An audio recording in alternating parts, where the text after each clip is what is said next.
আলোচিত 10 ট্রাক অস্ত্র মামলায় বিচারিক আদালত 14 আসামির প্রত্যেককে মৃত্যুদণ্ড দিয়েছিলেন। এরপর বিধি অনুসারে মৃত্যুদণ্ডাদেশ অনুমোদনের ডেথ রেফারেন্সের জন্য নথি হাইকোর্টে পাঠানো হয়।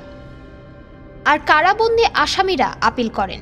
ডেথ কনফারেন্স ও আপিলের শুনানি শেষে 18 ডিসেম্বর রায় ঘোষণা করেন হাইকোর্ট। এতে সাবেক স্বরাষ্ট্র প্রতিমন্ত্রী বাবর সহ কয়েকজনকে খালাস ও কয়েকজনকে দণ্ড কমানো হয়।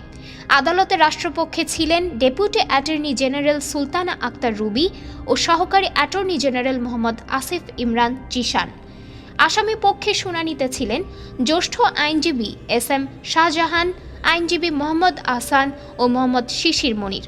এছাড়া পলাতক আসামির পক্ষে ছিলেন রাষ্ট্র নিযুক্ত আইনজীবী হাসনা বেগম।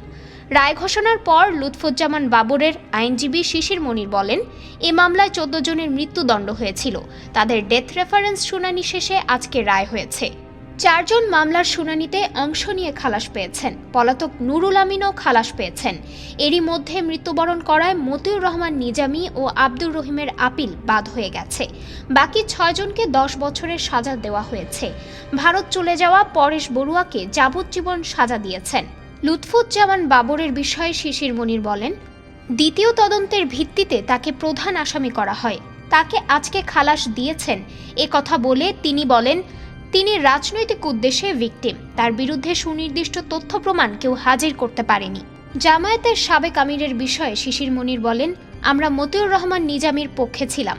তিনি মৃত্যুবরণ করায় মামলাটা অ্যাবেট হয়েছে, কিন্তু যে জরিমানা ছিল সেটা থেকে অনমেরিটে খালাস করে দিয়েছেন। ফলে এ মামলায় তিনি খালাস পেয়েছেন।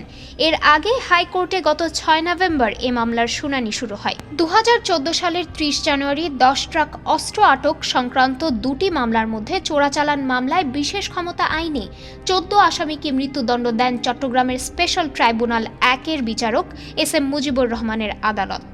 অস্ত্র আইনে দায়ের করা অন্য মামলাটিতে যাবজ্জীবন কারাদণ্ডাদেশ পেয়েছেন একই আসামিরা।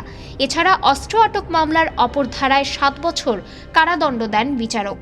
দণ্ডপ্রাপ্ত প্রত্যেক আসামিকে 5 লাখ টাকা করে জরিমানাও করা হয়। পরে ডেথ রেফারেন্স হাইকোর্টে পাঠানো হয়। পাশাপাশি কারাবন্দী আসামিরা আপিল করেন। ডেস্ক রিপোর্ট, আজ বার্তা, ঢাকা।